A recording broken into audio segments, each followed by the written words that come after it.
Yo resumiría con un título que es Circo sin pan ni rating, porque ya nadie le cree a Javier Milei. La verdad que fue una puesta en escena, utilización de la institucionalidad en un hecho que hubiera sido positivo si el presidente hubiese venido a explicar el presupuesto en serio, con sus funcionarios a someterse a preguntas, que es el trámite que va a comenzar seguramente entre esta semana y la que viene en las comisiones, y es lo que habitualmente ocurre.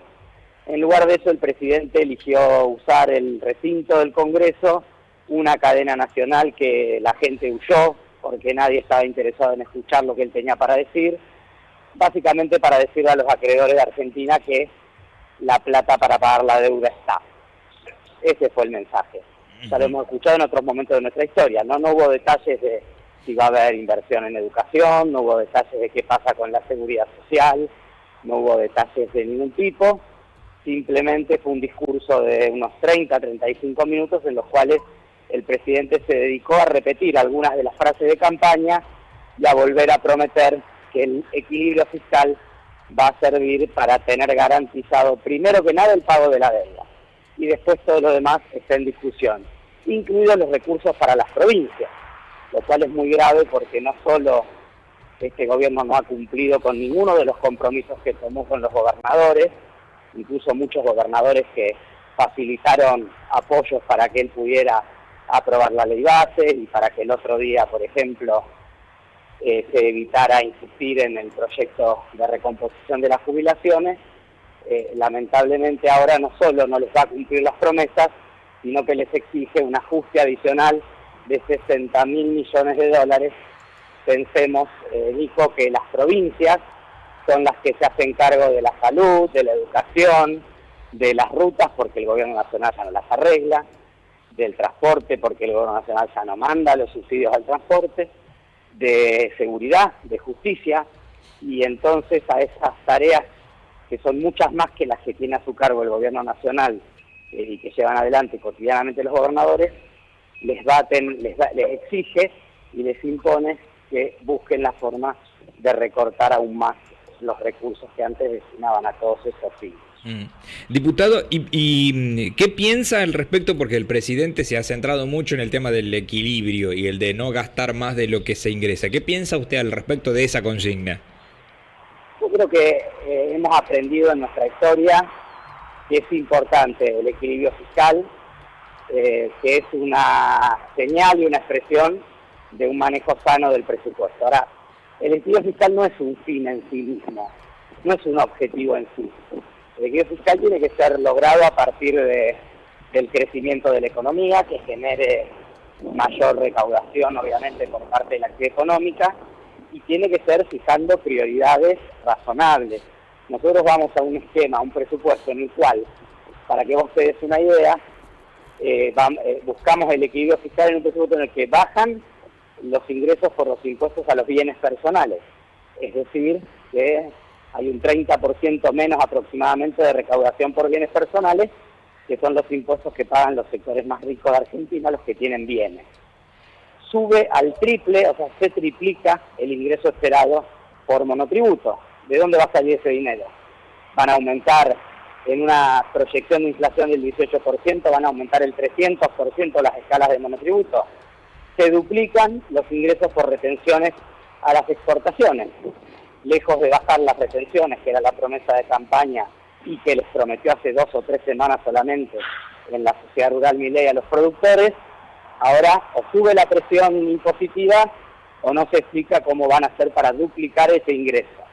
Se elimina obviamente el impuesto país, que es el impuesto que se paga para las importaciones, y se ven esos desequilibrios donde sube fuertemente el impuesto a las ganancias, que es el impuesto que pagan los trabajadores y trabajadoras de sectores medios fundamentalmente. Por lo tanto, vemos dónde está el dinero que el gobierno espera recaudar para lograr el superávit. Entonces, reitero, superávit es muy importante, es una expresión de una economía sana, de una buena administración del Estado, tiene que ser producto del crecimiento económico y de un esfuerzo compartido, en el cual, como debe ser en cualquier sociedad, quienes más posibilidades tienen deben ser los que más paguen. y a compartir ese esfuerzo y no hacerlo recaer, como hace este gobierno, en jubilados y en los sectores más vulnerables. Diputado, y el discurso de Milei está muy centrado en esto, en que este planteo que me acaba de hacer, que es parte de la vieja política, no ha dado resultados. ¿Y por qué tenemos que seguir yendo a estas mismas recetas que no dieron resultados en años anteriores? Esas recetas dan resultado en todo el mundo civilizado, en todos los países a los cuales Milei dice que queremos parecer. Él dice que Argentina comete una falacia, entre otras. Dice que Argentina es el país con mayor presión impositiva del mundo. Argentina está 44 en ese ranking, no es el que más presión impositiva tiene. Algunos de los países que más presión impositiva tienen son los que mejor calidad de vida tienen. El problema acá no es un tema de recursos, el problema es un tema de la calidad que ha tenido la ejecución de los presupuestos, la inversión pública y la gestión de los gobiernos. Entonces, esta receta del ajuste por el ajuste en sí mismo, ya la vimos en los 90, la vimos en la tumultuosa salida con la crisis del 2001. El presidente habló de blindaje, habló de déficit cero, todo el lenguaje que nos lleva a noviembre, octubre, septiembre de 2001, ¿no? Cuando por ley se había dicho que los depósitos eran intangibles y después vino el corralito. Por ley se dijo que iba a haber déficit cero y también esto que él plantea como una gran novedad, en realidad es una idea refritada de aquellos años donde se prometía el equilibrio fiscal, la ley de déficit cero. El blindaje, ¿qué busca el presidente con el discurso de ayer? Que vengan capitales, dinero fresco del Fondo Monetario, de acreedores privados, no importa, que venga de donde sea, porque si no hay un ingreso importante de capitales, el plan económico del presidente no tiene ninguna posibilidad de ser exitoso y va a seguir profundizando la crisis y la recesión. Entonces, no es que no han funcionado las recetas, por supuesto que hay un montón de cosas para rever.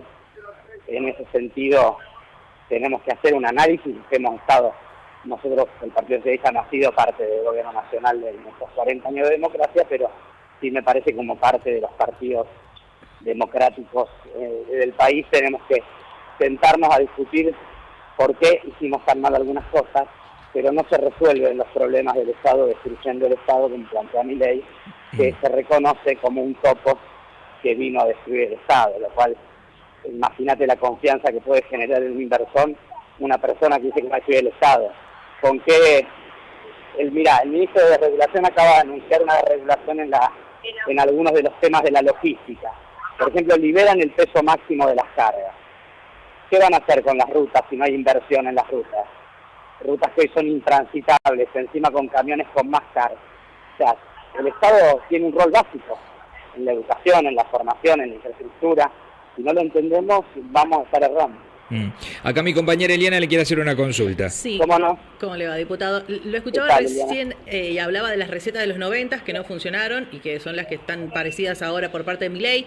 Y las recetas de la época kirchnerista, que tuvimos varios años con Néstor, con Cristina, después los últimos con Alberto, tampoco han funcionado este gobierno omnipresente, ¿no? En todo, incluido en todo.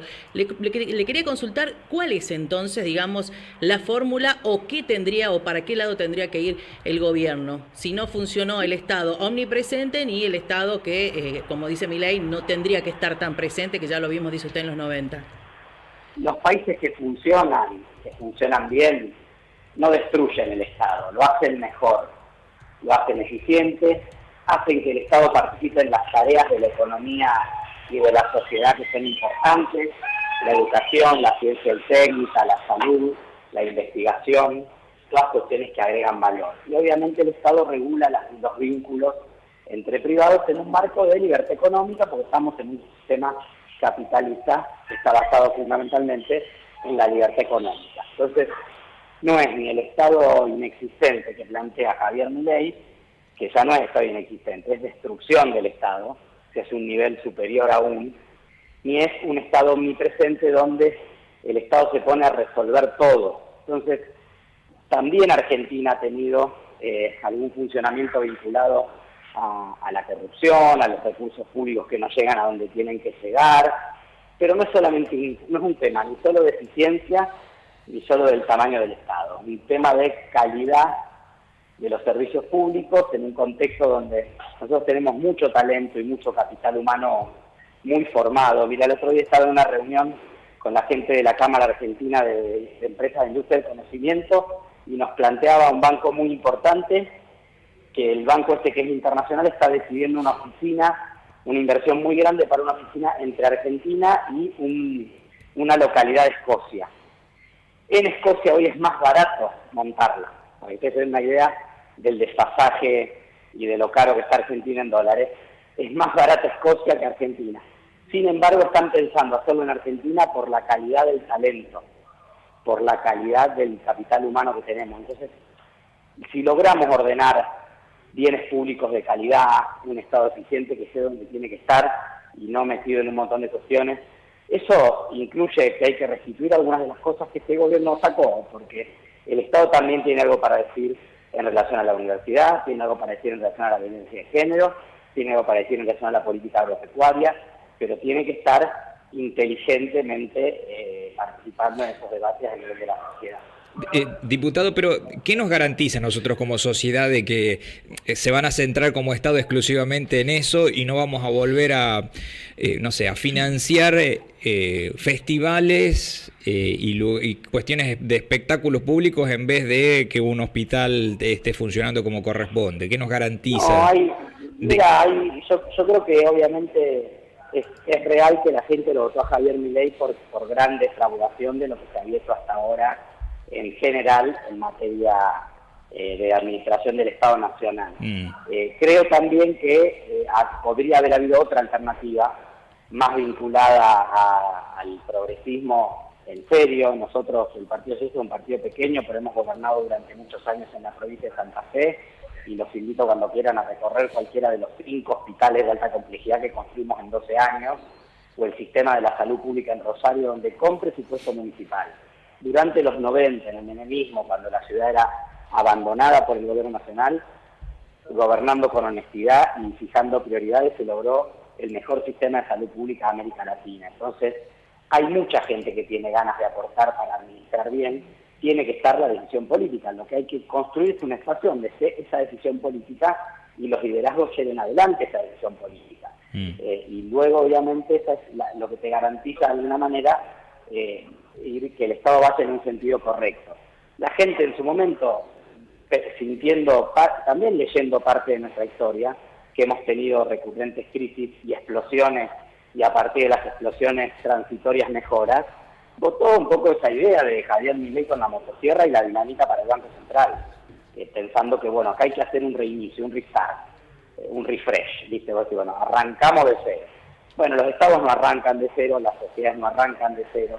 Cada uno de esos traumas o estallidos trae enormes dificultades a muchos sectores de la sociedad, en este momento sectores medios, sectores trabajadores, jubilados y jubiladas están pasando muy mal, no merecen el trato que les da este gobierno, no merecen ser los únicos que pagan el ajuste, y bueno, esa es la alternativa que se impuso en este momento.